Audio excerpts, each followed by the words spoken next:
You have to cross the entire Sahara Desert, said the young man, and to do that, you need money.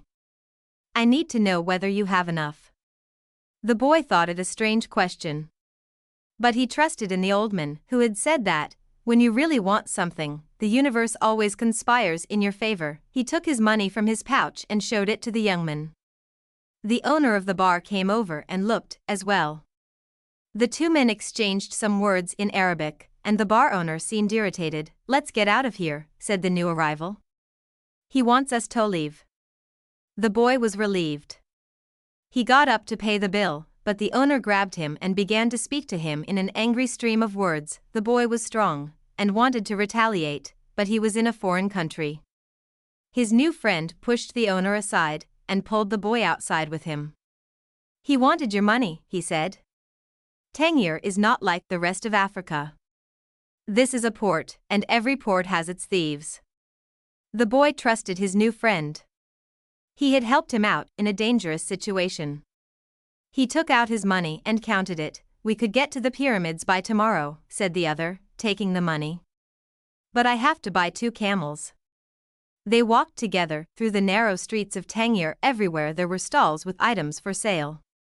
They reached the center of a large plaza where the market was held. There were thousands of people there, arguing, selling, and buying, vegetables for sale amongst daggers, and carpets displayed alongside tobacco, but the boy never took his eye off his new friend. After all, he had all his money. He thought about asking him to give it back, but decided that would be unfriendly. He knew nothing about the customs of the strange land he was in. I'll just watch him, he said to himself. He knew he was stronger than his friend. Suddenly, there in the midst of all that confusion, he saw the most beautiful sword he had ever seen. The scabbard was embossed in silver, and the handle was black and encrusted with precious stones. The boy promised himself that, when he returned from Egypt, fueled by that sword, ask the owner of that stall how much the sword costs, he said to his friend. Then he realized that he had been distracted for a few moments, looking at the sword.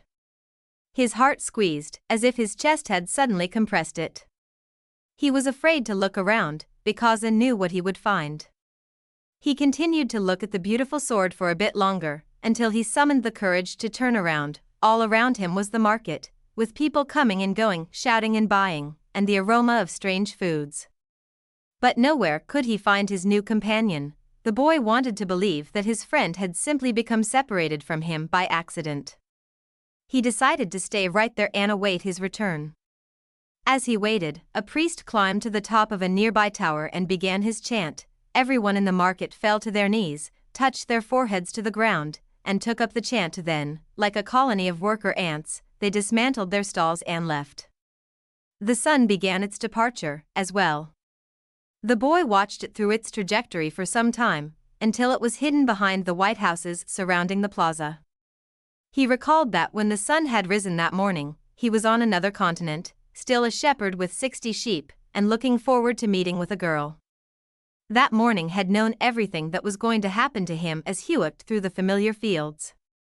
But now, as the sun began to set, he was in a different country, a stranger in a strange land, where he couldn't even speak the language. He was no longer a shepherd, and he had nothing, not even the money to return and start everything over. All this happened between sunrise and sunset, the boy thought, was feeling sorry for himself, and lamenting the fact that his life could have changed so suddenly and so drastically. He was so ashamed that he wanted to cry. He had never even wept in front of his own sheep. But the marketplace was empty, and he was far from home, so he wept. He wept because God was unfair, and because this was the way God repaid those who believed in their dreams. When I had my sheep, I was happy, and I made those around me happy. People saw me coming and welcomed me, he thought. But now I'm sad and alone. I'm going to become bitter and distrustful of people because one person betrayed me. I'm going to hate those who have found their treasure because I never found mine.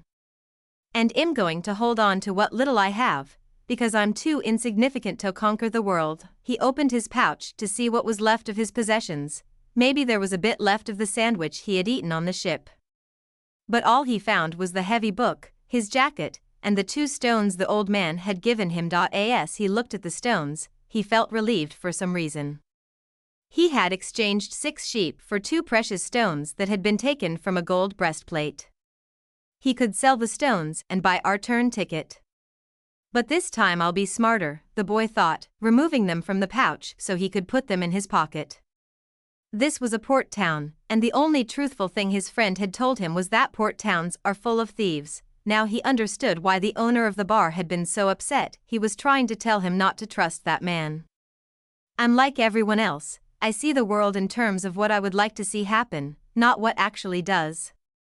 He ran his fingers slowly over the stones, sensing their temperature and feeling their surfaces.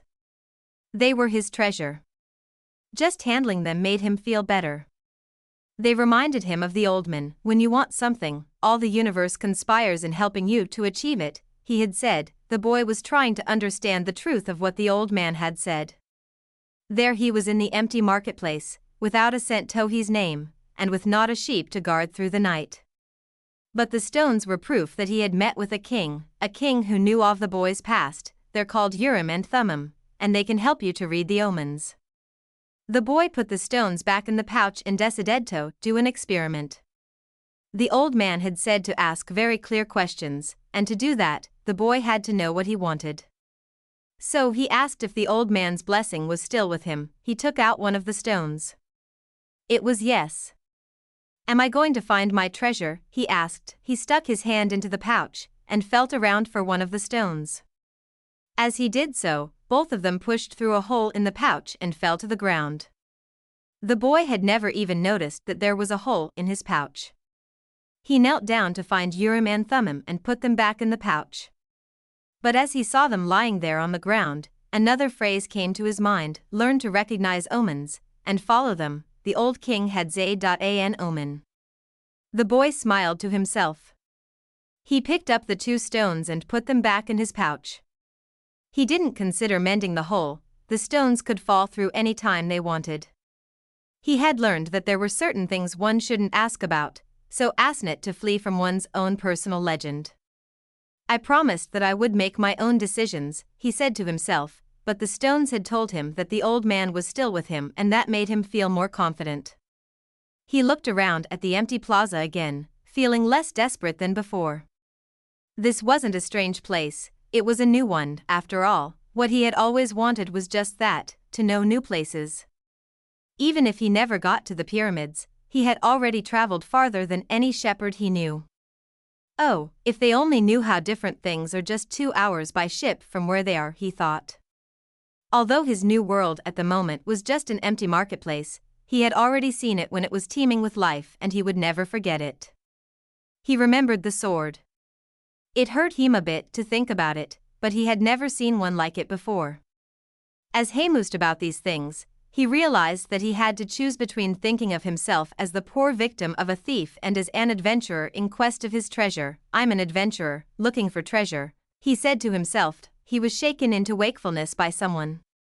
He had fallen asleep in the middle of the marketplace, and life in the plaza was about Torsum. Looking around, he sought his sheep, and then realized that he was in a new world. But instead of being saddened, he was happy. He no longer had to seek out food and water for the sheep. He could go in search of his treasure, instead. He had not a cent in his pocket, but he had faith. He had decided, the night before, that he would be as much an adventurer as the ones he had admired in books.